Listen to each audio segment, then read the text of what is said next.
Есенмісіз эфирда яңалыклар чыгарылышы студияда Лилия Гатина алга таба койбір темалар турында кыскача. Мәләкәс Орьяга микрорайонының 21-19 йорты подвалын су баскан, моның сәбәбе ниде? Татарстанда көнбатыш Нил бизгәгеннән 2 кеше үлгән, үзеңне яңа йогышлы аурудан ничек сакларга? Начар исле проблема Мәләкәс Орьяга микрорайонының 21-19 йорты подвалын су баскан. Коммуналь хезмәткәрләр белдергәнчә, бу чираттагы тапыр һәм тагын кайбер фатир милекчеләре гаибе. Кемдер канализацияны тиешенчә түгел, чүп үткәргеч урынына куллана дип сөйли идарәче компания хезмәткәрләре. Торакта яшәүчеләрнең гадәтләре торак коммуналь даирә хезмәткәрләре өчен проблемага әйләнә. Нигә барысында алдагы материалда сөйләрбез. Вот это вот достали вот отсюда. Это тряпка. Это вот губка. Бу 21-19 йортының 4-нче подъезд подвалы. Коммуналь авария узган җомгада фатирларның кайбер милекчекләре гаибе белән килеп чыккан дип ышандыра идарәче компания хезмәткәрләре. Халык канализацияны чүпчеләге урынына куллана һәм барысында рәттән ташлый. Коммуналь хезмәткәрләрне нинди генә табышларга юлыкмаган. Сливают туалетную бумагу, тряпки, губки, памперсы, лотки кошачьи, огурцы, кирпичи, было и такое. И это все забивается. И вот буквально за 15 минут вода набирается вот практически до такого состояния. То есть секция заполняется полностью, примерно на 20 сантиметров. Поэтому сохнет подвал, да, вон там 3-4 дня вода уходит, сохнет. Что-то откачивается насосами. Секция кайбер кешеләрнең унитазга ташлаган чүпләре белән генә тулмый, бу йортның барлык фатир милекчеләренең яшәү калдыклары белән дә тыгыла. Ис шундый тора ки, хәтта күзләр яшьләнә һәм сулыш алу авыр. Милекчеләрнең 80%-ында санузелда чүпчеләге юк.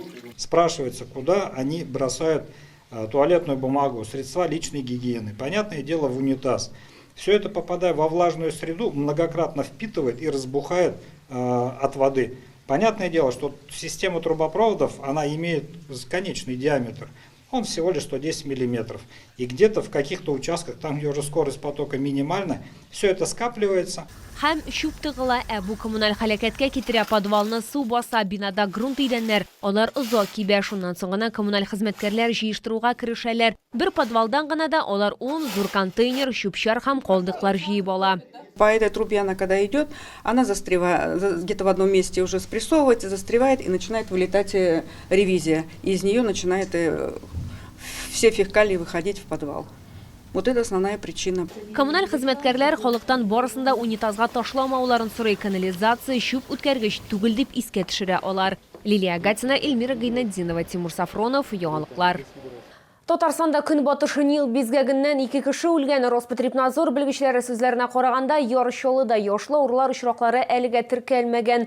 Нигездә ауру эссе климатлы илләрдә таралган, аны йоктыру очраклары Россиянең үзәк өлешендә һәм Идел буенда да теркәлә башлады. Үзеңне яңа йогышлы аурудан ничек сакларга? Бу хакта киләсе материалда. Сораштыру нәтиҗәләре буенча, чалларның күбесе көнбатыш Нил бизгәге турында белми, шуңа да карамастан үзләрен сакларга тырышалар. Ничего не слышал. Вот я прививку сделал от гриппа 20-го, от коронавируса в январе сделал. Я все прививки делаю. На следующий год сделаю от клещей. Ну вот соблюдаю и здоровый образ жизни, купаюсь, окунаюсь в родниках. Из-за рубежа, как будто от обезьян. Но мы иногда думаем, что это далеко, до нас это не дойдет. Так ведь, какие-то меры надо, наверное, предпринимать. Как-то себя обезопасить. Первое, это гигиену, наверное, соблюдать. И следить за своим здоровьем, прививки. Көнбатыш Нил бизгәге кешедән кешегә күчми, ул бар тикшерки яки талпан тешләгәндә, төкерек белән бергә вирус кеше организмына эләккәндә юга. Главный источник и резервуар лихорадки западного Нила – птицы как водного бакланы фламинго и околоводного комплекса, цапли, кулики, чайки, так и синантропные, живущие близко к человеку, голуби, вороны. К категориям повышенного риска заражения относятся рыбаки, лица, занятые сельскохозяйственной деятельностью, в том числе на дачных и приусадебных участках. Көнбатыш Нил безгәге күпчелек очракта симптомсыз уза ауручыларның 20%-ында ул интоксикация симптомнары белән кискен безгәк рәвешендә чыгарылырга мөмкин. Шулай кешене баш һәм мускул авыртулары хәлсезлек борчырга мөмкин. Мондый билгеләр барлыкка килгәндә кичекмәстән табибка мөрәҗәгать итәргә кирәк, ди Роспотребнадзор белгечләре. В тяжелых случаях заболевание может протекать с поражением центральной нервной системы, реже с менингоэнцефалитом и острым вялым параличом. Көнбатыш Нил безгәгеннән бүген вакцина юк һәм дә улауның үзенчәлекле ысулы да юк. Шуңа күрә авырудан саклану өчен тәрәзәләргә һәм ишекләргә белгечләр антимоскит челтәрләре эләргә, шулай ук урман парк зонасында булганда, сулык ярлары буйлап йөргәндә ачык төстәге тыгыз кием кияргә киңәш итә. Лилия Гатина, Ләйсән Габдрашитова, Артем Колесов, Яңалыклар.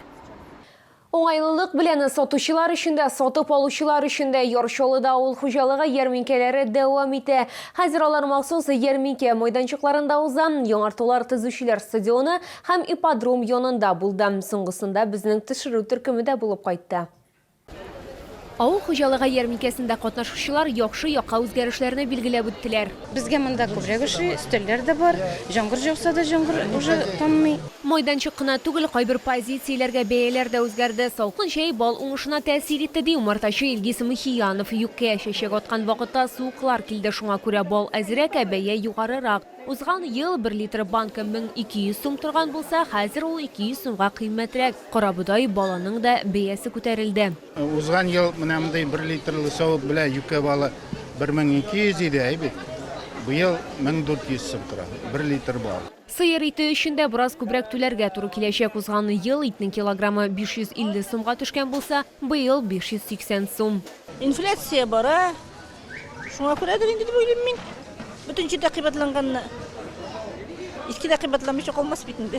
Кош итенә бәяләр үзгәрмәгән диләр авыл хуҗалыгы ярминкәсендә катнашучылар. Әйтик, каз итенең килограммы 650 сумга төшәчәк, тавык ите 350 сум. Уңыш яхшы чыкты, азык базасы җитәрлек. Шуның аркасында бәяне тотып калырга мөмкин, ди фермер. Быел урожай әйбәт, ашатырга күп.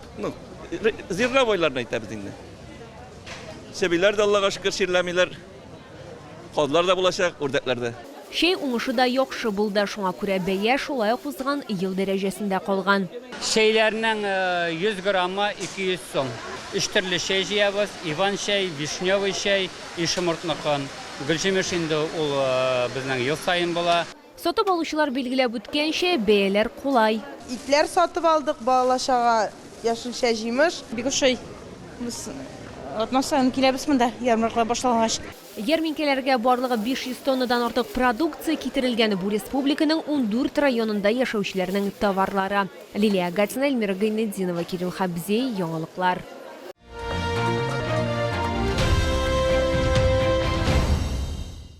Төрле үлчәмдәге һәм уңайлы моделләр арзан бәядән сатыла. Белорусия киемнәре күргәзмә ярминкәсе үз коллекциясын көзге туфли һәм ботинкалар белән тулыландырды. Өстәвенә чаллы халкы һәм шәһәр кунаклары төрек текстилен дә сатып ала. Сезне Муса Җәлил урамы 55Б Үзәкрәт сәүдә үзәге элекеге балалар дөньясы бинасы адресы буенча көтеп калалар. Для больных ног, вот, допустим, это самая очень удобная обувь. И я вот купила зимние сапоги и очень довольна. Это самое, мне удобно. Проблемалы аяклар, чыгып торган сөякләр яки киң табанлылар өчен шишелеше бар. Белоруссиядә җитештерелгән аяк киемнәре. Өстәвенә хәзер күргәзмәдә ир-атлар өчен дә, хатын-кызлар өчен дә көзге коллекция, туфлиләр һәм ботинкалар күп. Верх данной модели сделан по особой технологии софт, что обозначает мягкость. Эти туфли облегают вашу ногу как домашние тапочки и представляют удобство при ходьбе. Имеют лазерную обработку, что придает им мерцающий эффект. Подошва вулканизирована. Такое крепление делает обувь влагоустойчивой, а также легкой и гибкой. Төрек текстиле турында да онытырга ярамый. Урын, җир комплектлары, мендәрләр һәм юрганнар, искиткеч сыйфатлы плетлары барысы да бер урында.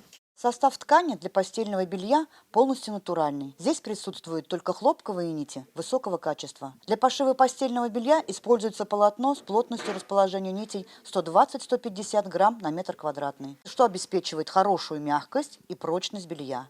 Легко поддается глажке и делает ваш сон приятным и комфортным. Белоруссия аяк киемнәре һәм текстильне Муса Җәлил урамы 55Б Үзәкрәт сәүдә үзәге элекеге балалар дөньясы бинасы адресы буенча сатып алырга мөмкин.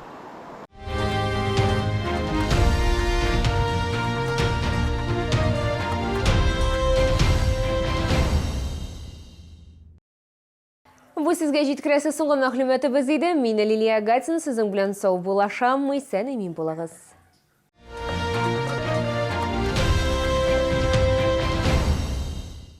Кәрим Тинчурин театры 8-9 октябрьдә Түбән Кама һәм Яршаллы шәһәрендә иң яхшы спектакльләрен күрсәтәчәк.